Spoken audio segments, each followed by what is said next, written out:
Ultimamente saiu um vídeo do líder do grupo Kemuel com algumas latinhas de cerveja em sua geladeira, e muitas pessoas comentaram sobre o assunto, como por exemplo esses comentários. E o que eu percebi é que muitos ainda se questionam se o cristão pode ou não beber. Se você é novo no canal, se inscreva clicando no botão vermelho aqui embaixo. Agora eu vou começar a trazer vídeos nesse contexto, falando sobre assuntos um pouco polêmicos, digamos assim. Então se acomode e vem comigo.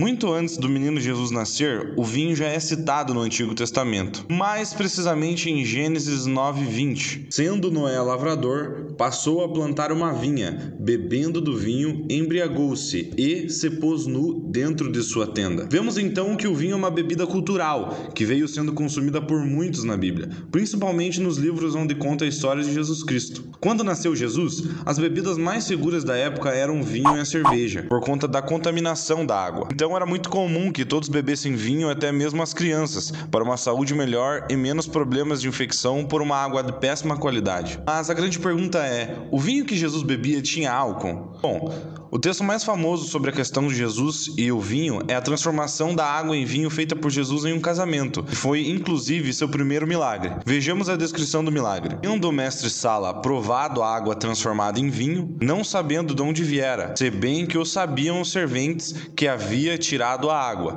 João 2:9. A palavra vinho destacada nesse texto é a palavra grega tinos, que é utilizada para identificar vinho que contém álcool, um vinho fermentado. Isso é facilmente verificável quando observamos, por exemplo, essa ordem de Paulo em Efésios 5:18. E não vos embriagueis com vinho.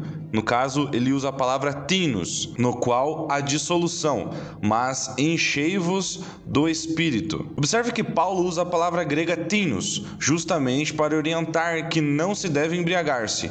Só dá para embriagar com vinho alcoólico, logo fica claro que o vinho que Jesus bebia tinha álcool. Apesar de não termos a menção clara de Jesus ter bebido vinho nesse casamento, me parece uma conclusão óbvia, já que ele transformou a água em vinho. Mas podemos ver em outros textos a indicação de que Jesus bebia vinho, pois os fariseus o acusavam de ser bebedor de vinho. Injustamente, lá em Mateus 11:19, eles usavam a palavra tinos potes, inclusive. Diz o seguinte: veio o filho do homem comendo e bebendo, e dizem, aí está um comilão e beberrão, amigo de publicanos e pecadores. Mas a sabedoria é comprovada pelas obras que a acompanham. Se o vinho que Jesus bebia tinha álcool, então estou liberado para beber à vontade? Oba, quer dizer que a bebida alcoólica está liberada? Não, não é bem assim. Sabemos que era comum que os vinhos da época de Jesus fossem misturados com água. Isso certamente diluía o teor alcoólico, fazendo com que a embriaguez, no caso proibida veemente na Bíblia, fosse mais demorada e fosse facilitado o controle daquele que bebia sobre sua condição. Isso certamente ajudava em muito aqueles que usavam a bebida de forma moderada e correta. O vinho que Jesus bebeu tinha álcool, isso é fato.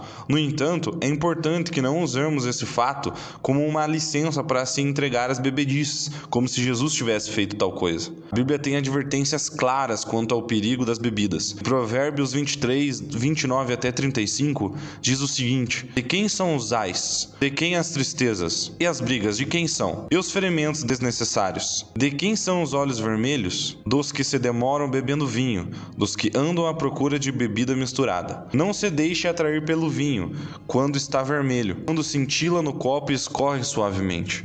No fim, ele morde como uma serpente e envenena como víbora. Seus olhos verão coisas estranhas e sua mente imaginará coisas distorcidas. Você será como quem dorme no meio do mar, como quem se deita no alto das cordas do mastro. E dirá: espancaram-me, mas eu não senti nada. Bateram em mim, mas nem percebi. Quando acordarei para que possa beber mais uma vez? O texto está claramente comparando a bebida alcoólica a um veneno, e ainda vai além e mostra os efeitos que o álcool tem em nosso corpo, e quem já bebeu sabe o que a Bíblia está dizendo. Outra coisa a levar em consideração é a pergunta final desse versículo. Certamente a palavra estava se referindo ao vício em que o álcool pode trazer para nós.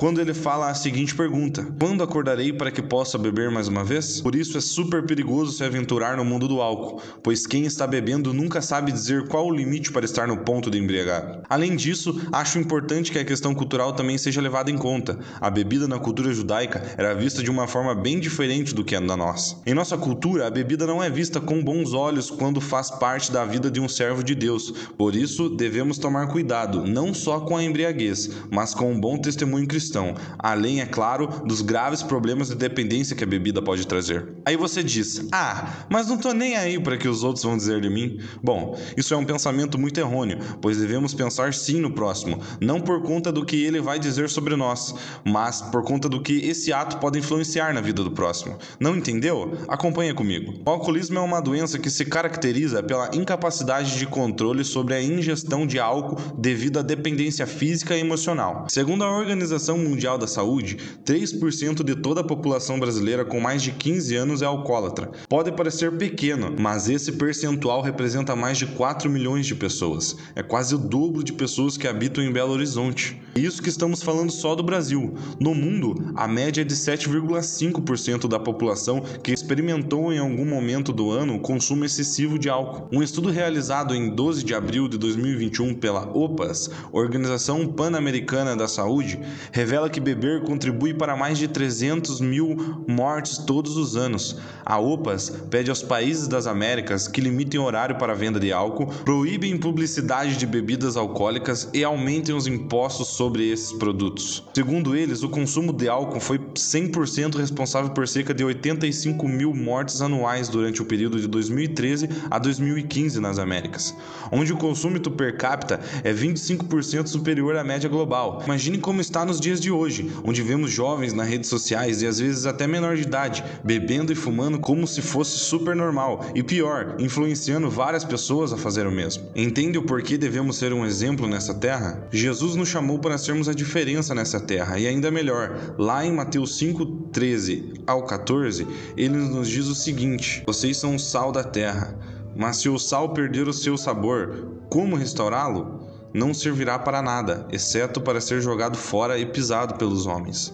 Vocês são a luz do mundo. Não se pode esconder uma cidade construída sobre um monte. Entendam, não podemos nos misturar com as coisas do mundo, pois Deus nos chamou para sermos o exemplo. Acompanhe alguns versículos que falam sobre isso. Tito 2,7: em tudo seja você mesmo um exemplo para eles, fazendo boas obras, em seu ensino mostre integridade e seriedade. 1 Pedro 2,21: para isso vocês foram chamados, pois também Cristo sofreu no lugar de vocês, deixando-lhes exemplo para que sigam os seus passos. 1 Timóteo 4,12: ninguém o despreze pelo fato de você ser jovem, mas seja um exemplo para os fiéis na palavra, no procedimento, no amor, na fé e na pureza. Aí vocês podem me dizer: mas agora nós somos livres, a palavra mesmo diz isso. Sim, realmente ela diz isso, e você pode até querer usar de argumento o seguinte versículo, 2 Coríntios 3,17: ora, o Senhor é o Espírito, e onde está o Espírito do Senhor, ali é a liberdade. Mas a palavra também nos alerta sobre a tal liberdade que todos confundem.